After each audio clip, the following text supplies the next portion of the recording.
പത്തനംതിട്ട റാന്നി ഐത്തലയിൽ പമ്പാ നദിയിൽ കാണാതായ 2 വിദ്യാർത്ഥികളുടെ മൃതദേഹം കണ്ടെത്തി.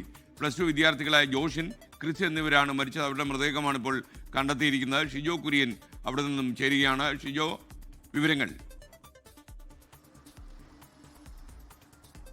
SKN good morning. സങ്കടകരമായിട്ടുള്ള ഒരു വാർത്തയാണ് ഇപ്പോൾ പുറത്തു വരുന്നത്. ഇന്നലെ വൈകിട്ടോടു കൂടിയാണ് പത്തനംതിട്ട റാന്നി ഐത്തല കളരിക്കൽ കടവിൽ 2 വിദ്യാർത്ഥികൾ ഒഴുക്കിൽപ്പെട്ടത്. ഇന്നലെ രാത്രി പത്തനംതിട്ട റാന്നി യൂണിറ്റുകളിൽ നിന്നുള്ള ഫയർഫോഴ്സും സ്കൂബ സംഘവും ഈ കാണാതായിട്ടുള്ള വിദ്യാർത്ഥികൾക്ക് വേണ്ടി രാത്രി 9 മണി വരെ തിരച്ചിൽ നടത്തിയിരുന്നു.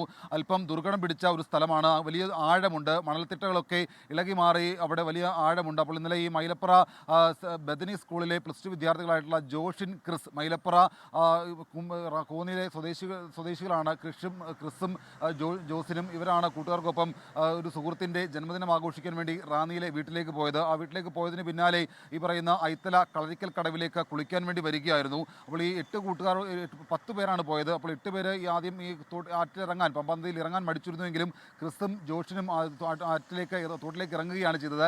ഈ 6ലേക്ക് ഇറങ്ങിയതിന് പിന്നാലെ തന്നെ ഇവർ ഒഴുക്കിൽപ്പെട്ട് കാണാതാവുകയായിരുന്നു. ഇന്ന് രാവിലെ 7 മണിക്ക് തന്നെ തിരച്ചിൽ പുനരാരംഭിച്ചു. പത്തനംതിട്ട റാന്നി യൂണിറ്റുകളിൽ നിന്നുള്ള സ്കൂബ സംഘം, ഫയർഫോഴ്സിൻ്റെ സ്കൂബ സംഘമാണ് തിരച്ചിൽ നടത്തിയത്.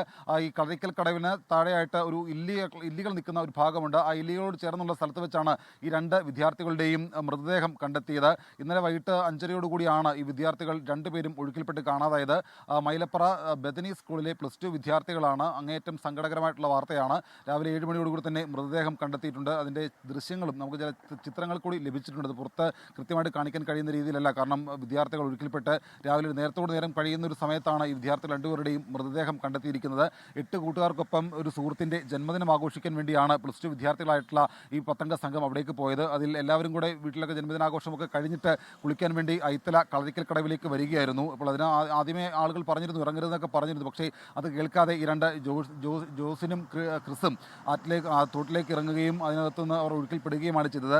ഈ ഐത്തല കളരിക്കൽ കടവ് എന്ന് പറയുന്ന ഒരു പ്രദേശം, അവിടെ നീന്തൽ അറിയാവുന്ന ആളുകൾക്ക് പോലും ഇറങ്ങിയാൽ അപകടത്തിൽപ്പെടാനുള്ള സാധ്യതയുണ്ട്. വളരെ പെട്ടെന്നങ്ങ് അവിടുന്ന് കയറി പോകാൻ കഴിയുന്നൊരു സാഹചര്യമല്ല എന്നുള്ള കാര്യം പോലീസും ഫയർഫോഴ്സും ഒക്കെ പറയുന്നുണ്ട്. കാരണം ഫയർഫോഴ്സിന് പോലും അവിടെ രക്ഷാപ്രവർത്തനം ആദ്യഘട്ടത്തിൽ ദുർഘടമായിരുന്നു. പിന്നീട് അവിടുന്ന് ഈ പറയുന്ന സ്കൂബ സംഘം എത്തിയാണ് രക്ഷാപ്രവർത്തനം നടത്തിയത്. എന്തായാലും രാവിലെയോടുകൂടി ഈ കാണാതായ 2 വിദ്യാർത്ഥികളുടെയും മൃതദേഹം കണ്ടെടുക്കുകയും ചെയ്തിട്ടുണ്ട്. SKN. ലോകത്തെവിടെയായാലും ഏത് സമയത്തും 24 വാർത്തകളും ഓഗ്മെന്റഡ് റിയാലിറ്റി പാക്കേജുകളും എക്സ്പ്ലെയിനറുകളും വിശദമായി കാണാൻ ഞങ്ങളുടെ യൂട്യൂബ് ചാനൽ നിങ്ങൾക്ക് സബ്സ്ക്രൈബ് ചെയ്യാം.